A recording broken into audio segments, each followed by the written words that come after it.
Nuro partners with Uber, Domino's cutting prices, and will we see a world with more virtual restaurants than physical ones? That's all ahead on this week's Monday Minute.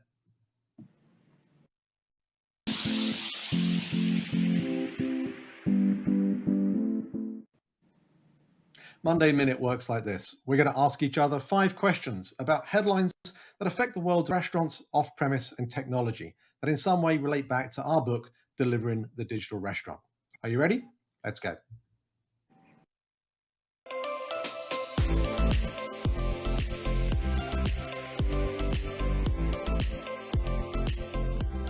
All right, Carl, the first question is for you. You led with this in the teaser.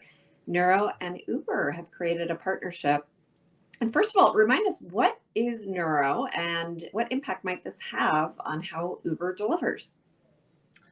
Yes, Nuro is probably one of the most renowned autonomous vehicle manufacturers, Meredith. I think they had $600 million in their Series D funding. So they've got quite a lot of employees and they're certainly making lots of momentum. And of course, this announcement from Uber and Nuro just this last week is fascinating because it's a 10-year partnership and they're going to start with deliveries in Houston and Mountain View in California with plans to expand it to the greater Bay Area. But I think it's just, again, another reflection of the fact that Uber, as they have been saying for many, many years now, see autonomous vehicles being part of the Uber Eats family and actually being able to help not just with food delivery, but things like pharmacy and pet food delivery. And these vehicles all support anything, not just food. It's any kind of retail goods that Uber is trying to support outside of restaurants.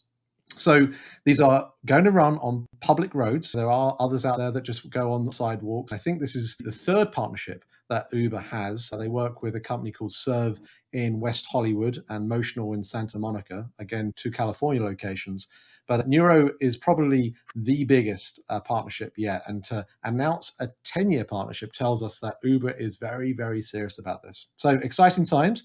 And what does this mean for us as a consumer? Well, it means that with autonomous vehicles, you've got to think that food and delivery become a little cheaper in the long run. Okay, second question this week, Meredith, comes from a LinkedIn post that caught our attention. Sterling Douglas, who is the CEO of channel manager Chowly, put out a article on LinkedIn where he said something about virtual brands and digital restaurants potentially being more prevalent than physical brick and mortar restaurants. So, are we going to end up in a world where we see more virtual restaurants than physical restaurants? I think it's totally possible. This same guy said at the beginning of the pandemic that according to the data flowing through their systems, there were, he estimated, 100,000 virtual restaurants already in the US. And to put that in perspective, there are about 600,000 brick and mortar locations, maybe up to 1 million if you include all other forms of kitchens like hotels and B&I. When you put all of this together and say, wow, at the beginning of the pandemic, when this was all just starting, there were 100,000 of these things.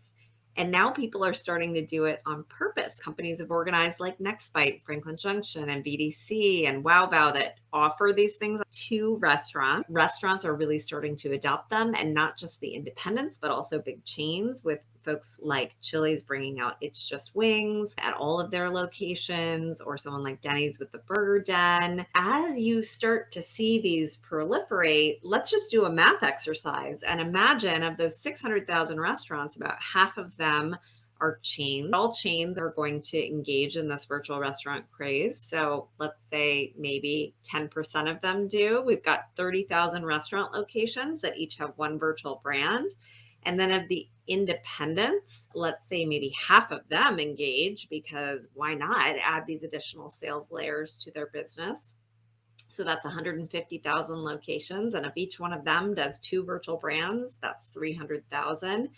He said there were already 100,000. We add to that 350. We're up to 450 already, and we haven't even tried. It is absolutely possible that we will end up in a place where we have more virtual restaurant brands than we do brick and mortar locations, certainly than we have brick and mortar brands, since again, of those 600,000, half of them are chains where it's the same brand over and over and over again. Furthermore, I think he very specifically said locations. He wasn't talking about sales volume. And I think most virtual restaurant brands are designed to ride on top of an existing restaurant, to be incremental volume. And therefore, maybe they're 10%, 20% of what the host restaurant is doing. So putting that a huge number in perspective about the number of virtual brands out there, we could still say that the dominant form of revenue flowing across the system is going to be traditional brick and mortar restaurants for some time to come. Next question is for you, Carl. Domino's announced that they're going to cut their prices by 20% on digital platforms. Tell us about that one. Yes, they're calling it the inflation relief deal. It covers all menu items nationwide, and it's for anyone that is engaging with them on a digital ordering format. So whether that be a company's Slack channel, Facebook Messenger, or of course through carry-out delivery channels for themselves. So it's a good move, but it doesn't surprise me. And it doesn't surprise me because I think in times of high inflation or at times where recessions are particularly prevalent, the brands that have more of a value orientation, whether that be the Domino's in this case or QSRs that have value meals, they tend to do pretty well, right? I'm sure you saw this back in your Taco Bell days. And so they're actually taking advantage of the macro environment and putting a huge marketing message out there. 20% discounts are pretty significant, is what I'm hearing here from Joe Jordan, their president. And he's saying, look, this is a great chance for you to reconnect perhaps with Domino's, because also, Domino's, as we know, has been going through a bit of difficult times recently. The sales have been a bit rough. So this could be the very thing that brings Domino's back to the sales levels that we're accustomed to with them. So I think this is not a surprise. I think it's great. I think if anyone loves Domino's, people are going to be lining up to order. And of course, again, it's continuing to encourage people to engage with that brand through the digital channels and really embrace delivery as well. Okay, our fourth question this week, Meredith, is about something that I think has got a lot of Californian restaurant owners a bit concerned, certainly conscious of what it perhaps means for them in their business. And it may well change the very landscape for restaurateur in California as well. And it's all to do with wages. Can you tell us more? Yeah, so the FAST Act is requiring that minimum wages go to $22 an hour in California, which I think people have a lot of opinions on both sides about whether a higher minimum wage is a good idea or a bad idea. But I think what's interesting about this particular law is the way in which it's implemented, which is to say that if you are a member of a chain, even if you're a franchisee who owns a single location, if that chain has multiple locations, you have to pay the $22 an hour.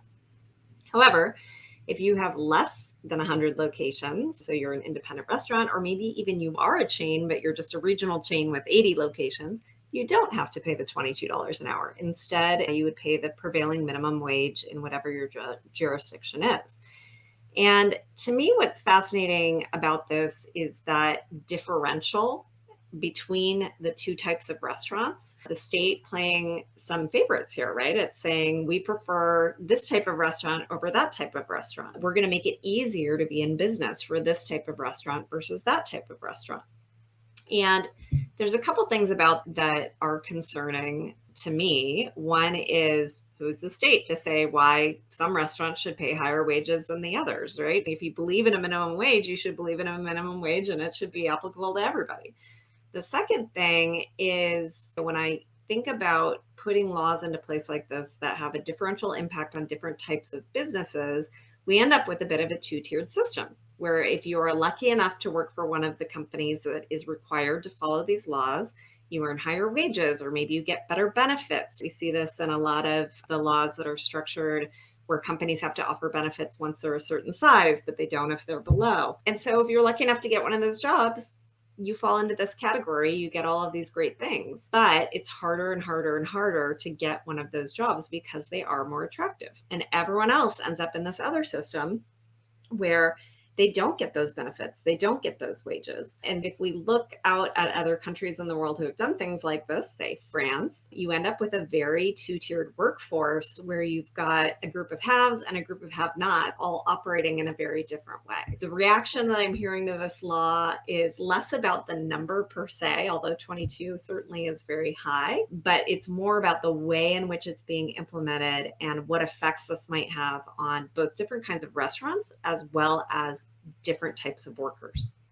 The next question is for you. The new Yipit data came out, which we're always excited to see when they release something new. Tell us what's on the report.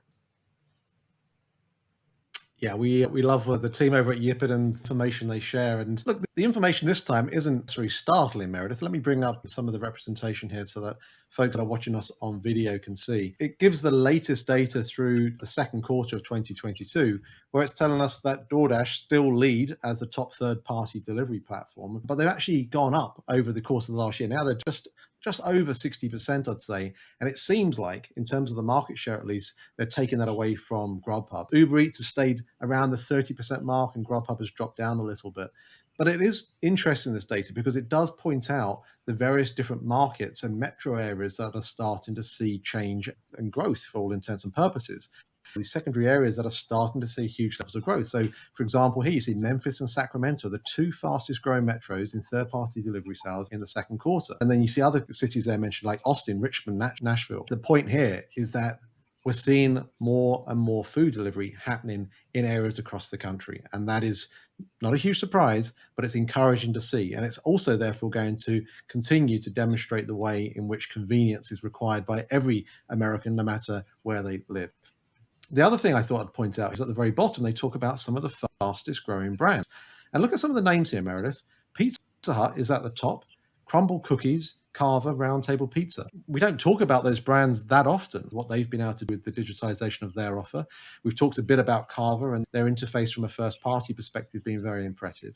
But it's great to be able to see some of these emerging brands that really are doing some great things and seeing their sales grow as a result on third party. And you've got to hope that as a result of that, they're also being able to develop clever and smooth first-party platforms as well. So we're out of time, Meredith. But before we finish, I have to say a big congratulations to you. We had my news a few weeks ago, but now we've got some news that's come out this week, a press release about your new gig, CEO of Empower Delivery. Why don't you tell everyone a little bit about what Empower is? Because I think everyone's going to be really interested. If we were biased as a podcast host, we'd have probably put this in as one of our 5 articles this week. So I'm going to give you 30 seconds to tell us why you're excited, and congratulations again.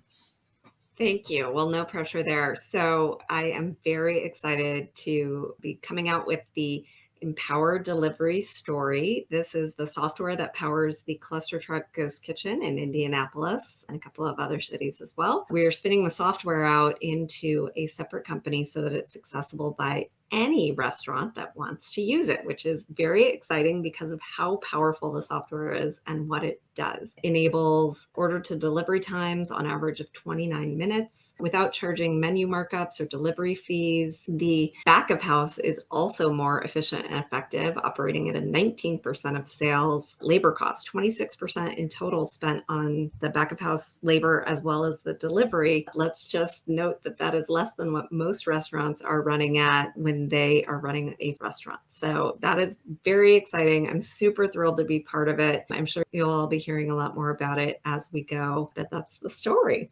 Yeah, well, congratulations again, my friend. I think it's fantastic news, and to have you leading the way with this and touching on many of the themes that we've been discussing and writing about over the last few years, they're in great hands with you. So well done again. The main reason that I chose this company is because I feel like we've been, you and I, talking about this is what needs to happen. This is what the world needs to look like. Someday it will be like this, and someday is here. Like Empower Delivery is actually doing all those things already, which is pretty exciting. Now, I would be remiss not to note that we will continue to do the Monday Minute, even though both of us are now fully employed and engaged on other activities. We will continue to put this out.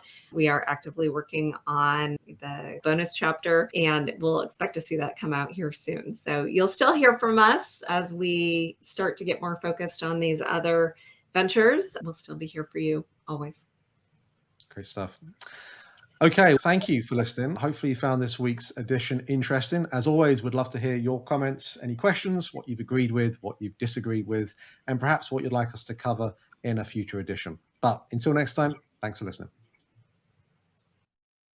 The Monday Minute is available for you to follow and subscribe wherever you listen to your podcast. Watch us on YouTube and follow us on all our social media Learn Delivery channels. Thanks for listening.